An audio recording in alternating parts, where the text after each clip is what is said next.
Hey, what's up you guys? It's Six. Welcome back to my channel. So like a lot of you, I'm sure, I'm actually really inspired by a lot of doll customizers here on YouTube. I love to put their videos on in the background while I'm working, and I think they come up with some of the most amazing and creative pieces of art that I've ever seen. One creator I really enjoy watching, I think her name is pronounced Etalon, and she has, or maybe has just finished, a series where she takes the original Monster High dolls and recreates them in her style, which I think is incredible. I loved how she interpreted all of the characters, and as much as I want to customize a doll like that myself, I don't currently have access to the materials right now, so I did the next best thing for me, and that was planning to draw all of the Monster High characters in my style. And when I say all of the Monster High characters, I mean like the main squad of them. I don't even know how many of there are, or like how many of them there are at this time, but I do know there's a lot of like side characters and stuff. But I'm talking like people like Laguna, Draculaura, Claudine, stuff like that. So yeah, I also took it a bit of a step further and decided that I would try to come up with my own outfits, makeup, and hairstyles for them as well. A lot of this is me pulling some elements from multiple doll lines and kind of monster mashing them together, so to speak. But regardless, I tried to put my own spin on everything rather than just saying that I'm taking this outfit from this doll and this hair from this one, etc., etc. But I'll explain more about that in a bit. So we're getting closer and closer to Valentine's Day, and I thought the best character to start this off with was of course Draculaura. She's also arguably my favorite of the series just because I have a particular fondness for vampires and the creepy cute aesthetic. By the way, before we get into this illustration, I just have to get something off of my chest, and that is when I was in middle school, so like 10-11 years old, I was such a Monster High hater. For some reason, I thought I was too grown up for it and that it was cringe, and I honestly don't know what that was about. I even scoffed at my middle school math teacher when he said his daughter went as a Monster High character for Halloween and said something snarky about it, and I don't remember what exactly I said, but it was definitely dramatic, and I'm almost certainly sure that's why he failed me and I had to retake course 2. So Keith, if you're watching this, which also, by the way, sorry I only remember that your name is Keith and not your actual last name because I was super disrespectful in middle school. But anyway, if you're watching this, I'm so double sorry. I was wrong and your daughter was right. Monster High slays. Anyway, we're starting off with Draculaura, like I said, and I love Drac's aesthetic so much. The first thing I wanted to nail down for her was how I was going to do her hair because it is kind of iconic, but there's also a major difference between the original dolls and the new Gen 3 with her split dye hair situation. Originally she had mostly black hair with varying amounts of pink highlights, whether they were chunky or smaller, but honestly I thought that the split dye is incredibly cute, and also, just between you and me, much easier to render traditionally than the black and pink mix. So that is what I landed on doing because I knew I wanted to do this piece traditionally. Or I don't know if I'm gonna do all of them traditionally, but at least Drac I wanted to do traditionally.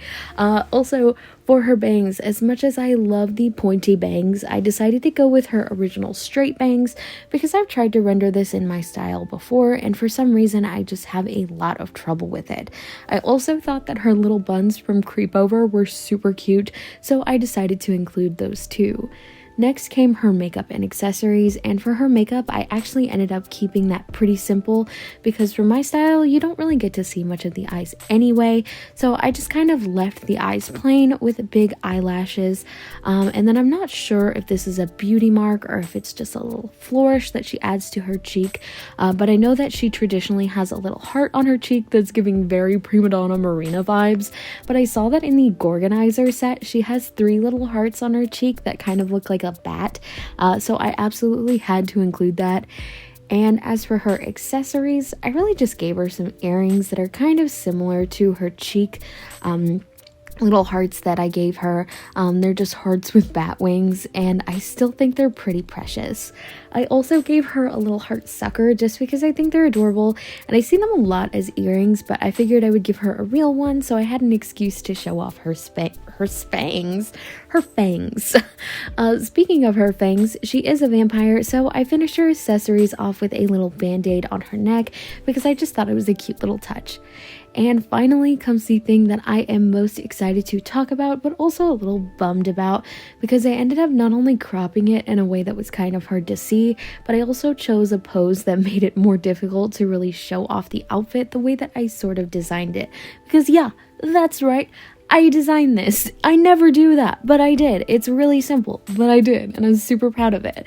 So to explain what I was envisioning, I wanted her to have one of those long sleeve tops that's cropped above the chest, and then layer it with a kind of heart-shaped half corset kind of situation, which I don't know if it would necessarily be practical in use, but I thought from a design standpoint was very pretty. For the crop top, I went back and forth on whether or not I wanted it to be sheer, mostly because I knew that this was going to be rendered traditionally, and sometimes rendering things that are sheer traditionally can be not very easy or fun. I also went back and forth on whether or not I wanted the sheer part to be black or a dark pink, and I ultimately decided on doing a lightish medium pink, which I think was definitely the right choice. However, I super messed up when I was rendering the top. I'm so upset about it. I had chosen the perfect color to go over it with, and then so to be more specific, it was R81 was the Copic marker. I believe it might have been RV81, but I'm pretty sure it was R81. And then I paused to eat lunch, and I went back and I started rendering the rest of those pieces with R83. So it was too dark and also kind of the wrong undertone. For some reason, 81 is a lot more purpley pink, but I would say that 83 is a bit more of an orangey pink, at least when you're looking at them side by side. So that was super annoying. I tried so hard to lighten it by going back over with 81 and then with pencil, but it just didn't lift quite right. But oh well, I hope you still kind of get the sheer effect that I was looking for. I also toyed around with making the corset be pink or white, but I thought that it would be best to make it black just because it meant that I didn't have to render out any stitching and stuff that I didn't want to, just because of the awkward structure of the bodice itself. You can also see in the initial drawing that the shape makes more sense, but I didn't think of it as a 3D object, so I didn't know how I would render those details in this perspective. I also figured that this drawing was going to have enough pink anyway with her hair and her skin, so she was going to need a little more contrast and some kind of way to guide your eye across the piece. So I landed on, of course, black for the bodice. I did end up adding a little black back scalloped panel that I made a dark pinkish purple though, and I also decided to make the cuffs on her sleeve black, as well as the little bat wings, which I'm upset about also because I really wanted to show these off more. I thought they were the cutest part of the outfit, but again, with the pose, I chose one that just wasn't going to be possible to do that, so I just kept it because I didn't want to make an entirely different pose at this point. So getting into the rendering experience, I want to touch on this just a bit because I'm actually using a new sketchbook for this piece. It's the Artist Loft Mixed Media Sketchpad for those of you interested, and I'm honestly kind of on the fence about this particular paper. It is heavily textured. It doesn't feel that way on your fingers, but definitely when it comes to doing things like layering pencil or sketching on it, as you will see in a future video where I talk about sketching on this sketchbook, it's so grainy, and it leaves a lot of white behind, which is really frustrating. I don't know if you guys could see it when I was rendering her face, but I went back over this particular area on her cheek several times because I wanted to change the color of the line art, because for some reason the line art printed way darker than I actually have the actual file set to, and so I was trying to change the line colors to suit the colors that I ended up picking for this piece better, and I just was having to layer so much because it was so just not I don't know how to explain it. It just was leaving so much of the actual paper behind, and so it took a lot of layering to kind of build that color up and make it look right. And also, like I said, it's very textured, which means that that's actually kind of bad for alcohol markers, because it means you soak up way more ink when you're rendering pieces, especially larger areas like her skin and like her hair. It just, for some reason, grainy papers like to drink ink. So that's why usually when it comes to people who do marker work, they like to use a smoother paper like Bristol board or something like that, which I haven't had any luck with, because for some reason it just feels plasticky to me. I don't know how to render properly like that and not make things look streaky. Like you guys saw that I used the Crescent Render sketchbooks and I thought it sucked. It was just so weird how the ink sat on top of the paper, so I haven't figured out how to use those properly. And I tend to prefer mixed media sketchbooks because I'm able to get the markers down how I like them, but I'm also able to come back again with colored pencil or watercolor or acrylic or whatever it else is that I want to use for that particular piece. But this sketchbook it's a lot thicker than I'm used to. For example, you guys know I'm a big proprietor of the Canson XL Mixed Media Sketchbook. I'm since a hater because they tripled the price and changed the paper, but maybe they didn't, because I thought in the store that this paper felt just like the old mixed media paper. And the other mixed media paper, the original Canson XL mixed media paper, feels a lot thinner than it used to, but I might have to shell out the stupid $17 for what was previously my $5 sketchbook. I'm so mad about this. I used to be able to buy the Canson XL mixed media sketchbook for $4.98 at Walmart. And then they stopped selling it in Walmart. And I was like, what's that about? And then I go to Michael's, right? It's $8 something at Michael's. And then 2 years later, it's now $17 at Michael's for the same itty bitty size sketchbook, which I might also have to start changing the size of the paper that I use for my traditional illustrations as well. As you guys may know, I currently use 5.5 by 8.5, so half letter sized paper. And I've only just now noticed that when I print things traditionally, because I just started doing this year, I thought it was an issue with my printer. Turns out it is just because it's half letter size.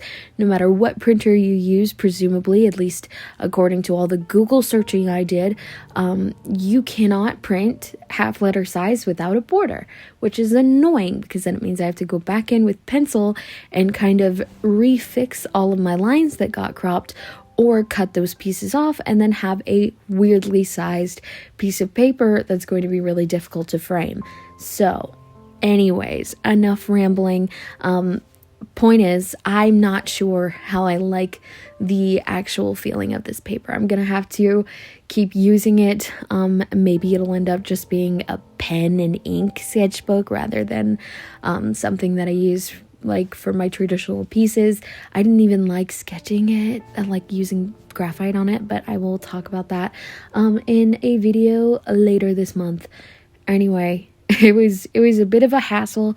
I think something that also made it a bit of a struggle as well was I tried a different blending style for at least her face in this video. I've been watching a lot of reels from Kelsey Beckett because her art is gorgeous and I've always been really into it, but I was up late one night and I was watching them and just watching how she renders, and I was like, ooh, that look pretty. I'm gonna try it. And I really like how her face turned out. I think she turned out super cute. I just wish that my markers and pencils had what's the word?